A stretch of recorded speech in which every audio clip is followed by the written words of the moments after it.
parole à la défense, là. Je suis curieux d'entendre votre défense. Curieux, elle est simple. Il y a une condition en France, et beaucoup plus qu'ailleurs, à l'étranger, c'est le fair play financier. Le fair play financier, aujourd'hui, est problématique pour le PSG, et ça, tout le monde le savait avant le coup. Donc, quand tu as 10 à 15 millions d'euros de disponibles pour recruter des joueurs, ça me paraît compliqué vu la valeur marchande des très bons joueurs aujourd'hui sur le marché. Et encore plus sur le mercato d'hiver. Donc, en effet, le mercato, et c'est pas moi qui le dis, c'est Luis Campos qui nous l'a dit, le mercato d'été a été raté parce qu'ils n'ont pas fait tous les joueurs qu'ils voulaient. Ils voulaient, en effet, essayer de négocier avec l'Inter pour Skriniar pour combler ce manque derrière. En effet, il y avait des discussions, ça a failli se faire. Mais tu es toujours dépendant du club auquel appartient le joueur. Donc, il peut donner un accord, le joueur, et en grande partie, et je peux vous dire, et ça fait partie des infos que j'ai depuis aujourd'hui, c'est que Skriniar, pour pouvoir le faire venir, par rapport au fair play financier, il fallait lui laisser une grande partie de salaire et lui donner une partie en prime à la signature. Ça, c'était déjà la condition qu'il devait accepter, et ça, il l'avait accepté. Après, l'Inter devait accepter de le libérer. L'Inter quand on parle de manque de professionnalisme du Paris Saint-Germain, moi, ça me fait bien rire. L'Inter savait très bien que Skriniar allait partir libre dans 6 mois, donc ils avaient tout intérêt à récupérer une petite somme d'argent là sur le mercato d'hiver, et il fallait un plan B. Le plan B, c'était Pavard. Ils ont essayé de faire Pavard, ça a capoté au dernier moment, mais il n'y avait pas de plan C. Donc, vu que Pavard, ça ne s'est pas fait, ils ont bloqué Skriniar. Donc, le PSG s'est retrouvé coincé.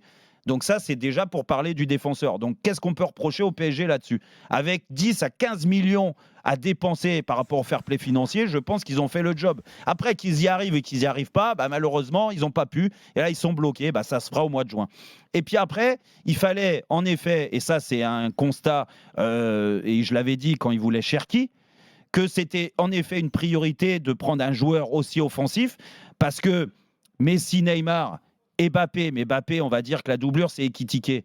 Donc si Mbappé, et je ne lui souhaite pas, il lui arrive un petit pépin physique ou une suspension, Ekitike pourra le remplacer. Mais n'empêche que les deux autres, aujourd'hui, il y a un effectif qui a été construit au début, mais il y a des déceptions. Et ça fait partie de la vie d'un groupe. Aujourd'hui, Sarabia était très décevant, c'est pour ça qu'il est parti. Solaire est plus que décevant sur le poste, un petit peu de remplaçant de Messi et de Neymar. Donc, il fallait un joueur. Un joueur à 10 à 15 millions d'euros, un excellent joueur offensif à ce prix-là, ça ne se trouve pas. Du moins, t'as beau être un magicien, tu n'y arrives pas. Tu es obligé de mettre, regarde, juste Vitinha, un attaquant qui joue au Portugal à Braga, il coûte plus de 30 millions d'euros. Donc, le PSG ne pouvait pas s'attirer un joueur créatif, en plus gaucher, parce que c'est ce qu'ils cherchaient. Donc, ils ont essayé, au dernier moment, parce qu'ils ont su que Cherki, ce n'était pas possible vu l'offre que le PSG a fait. Ils se sont mis sur Ziyech. Ils ont été prêts à faire un prêt, juste un prêt et pas d'option d'achat. Ça, c'était l'accord qui a été passé. Le mec est venu, Ziyech est venu hier pour passer sa visite médicale. Paris, hier, et en plus, pour payer le salaire de Ziyech, ce qu'il faut savoir, et ça, ce que personne n'a dit, c'est qu'il fallait se séparer d'un joueur au PSG. Il fallait se séparer de Navas qui a signé là-bas. Et ça libérait de la masse salariale.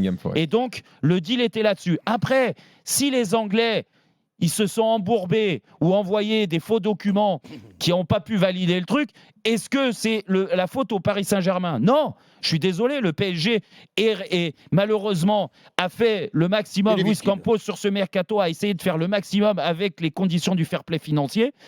Et ils sont tombés sur un club à l'Inter qui n'avait pas de plan C et une équipe à Chelsea qui s'est embourbée parce qu'ils ont tout fait pour essayer de faire le Portugais. Ils l'ont fait, Enzo Fernandez, jusqu'au bout. Et ils ont laissé un petit peu de côté Ziyech jusqu'au bout.